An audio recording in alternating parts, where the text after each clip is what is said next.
So tell me, how long have you been a nurse? Well, I've been a nurse for about 46 years. Okay. And I understand you started out as an LPN? Yes, I did. Back in right from high school in 64, I went to LPN school, and I graduated from LPN school in 65 because it was a year-long course. And that's September of 65, I ended the course, and then by the time my birthday was September 28th, by the time I had my 19th birthday, I was working at Methodist. Okay, alright. So tell me what your education was like in LPN school. Well, in LPN school, you had 6 months of classroom studies. Then you had 6 months of hospital hands-on experience, where we went to 4 different hospitals. You worked the first 4 hours. You went to school the last 4 at the hospital setting. So we got usually to the hospital at 7 o'clock.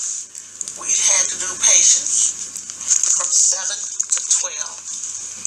12 to 12:30 you had lunch. 1 o'clock you went to class. Most times you didn't eat lunch. Well, quite naturally I was a little thin by the time it was over. But it was what it was. We started off back in those days. My worst, I guess I could say, they had wards back then.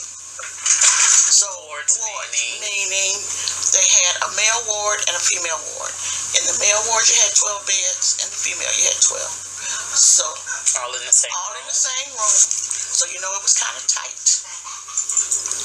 So, and usually you had maybe 3 students assigned to a ward. So that would be maybe 4 patients apiece? Yeah, 4.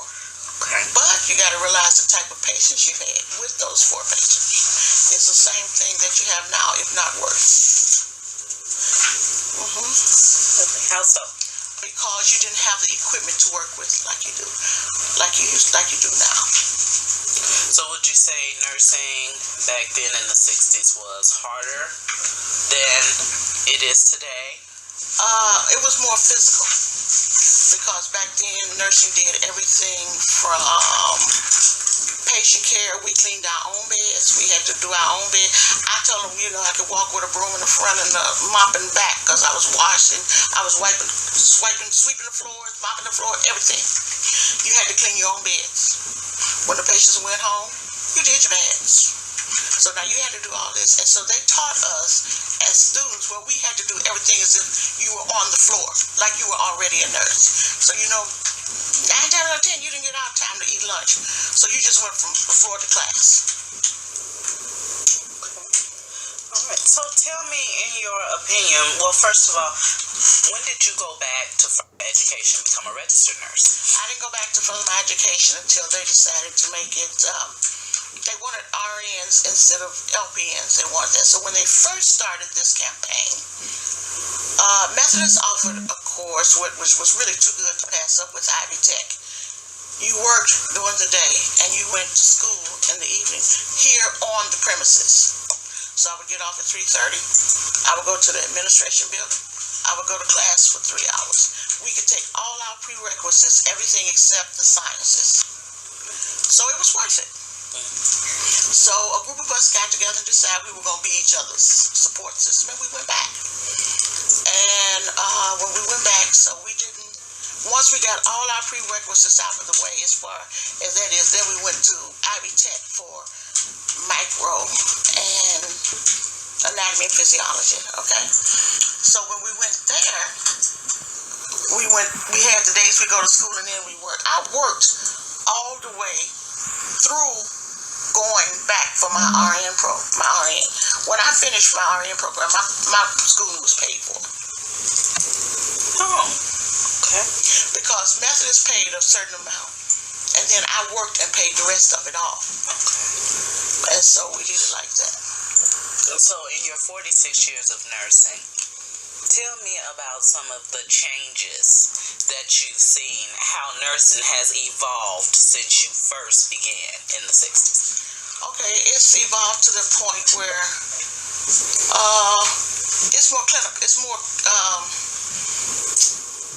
clinical because you're doing more computers now than what you did. I mean, your body doesn't change.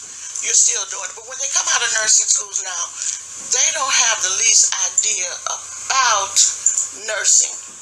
Now, they can tell you the computer, they can tell you the systems, but everybody doesn't present like it does in the book. And when they don't present that way, most new grads are just dumbfounded. They don't know which way to go, what to do. They are prepared for a computer world, not a medical world. No, they're not. They're not prepared for a medical world. In order to be prepared for a medical world, you have to really have your hands on. Right. And these students now that come through do not have hands on. Okay. So, like the ones that go from an LPN to an RN is different. But if you get a person who's just coming fresh off the street, you put them right into the RN program, they have no clue. Okay. They have no clue. Tell me what attracted you to nursing to begin with. Well, really, back then, I wish you could say it was my love of nursing. It was not. When it first started off, I went to nursing because I knew I was not a good seamstress, so I couldn't sew. I wasn't cleaning houses because I didn't like to clean. I wasn't working in the mill because it was too hot. So I said, well, I need something that I can make a living with. And, I can make a living with and then be able to have something to look forward to, a future. So at that time, it was kind of hard for blacks to get into a college for a program for nursing. Now, they would let you really into the LPN program without a problem. But back then, they were still kind of oriented to, you had to have a straight A, which I did not. I probably could have, but I didn't. And I wasn't liked, so that didn't help. Okay? So you could get into the LPN program quicker than what you could get into the RN program. So I decided, okay, well, I'm going to go for the LPN program. So once I got into it and I got to really dealing and working with people, I got to start to enjoy it and trying to be an advocate for the patient.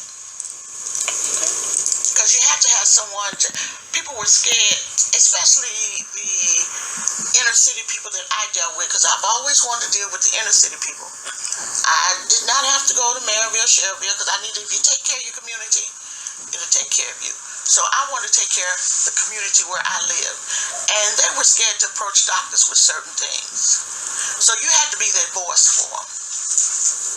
So I guess that's why I talk so much, because I just started being a voice for the people. So is this what helped with your longevity in nursing? Your enjoyment of helping and speaking for the patients? Yeah, it is. But I mean, now it's getting more where it's computer literate and it's, it's getting so, it's not as hands-on as it used to be, where you would have time to go and sit at the bedside and talk to a patient. It's a lot you learn from patients. And if you don't have time to sit there and listen, if you're clicking the computer and can't actually hear what they're saying, and they want you to have certain things, you'll miss it. But it was a time you could sit and actually hold a conversation. I mean, back then we used to we would comb their hair. You'd be surprised what you can learn for just talking and hold a conversation with somebody combing their hair. All right, well, I thank you for your time.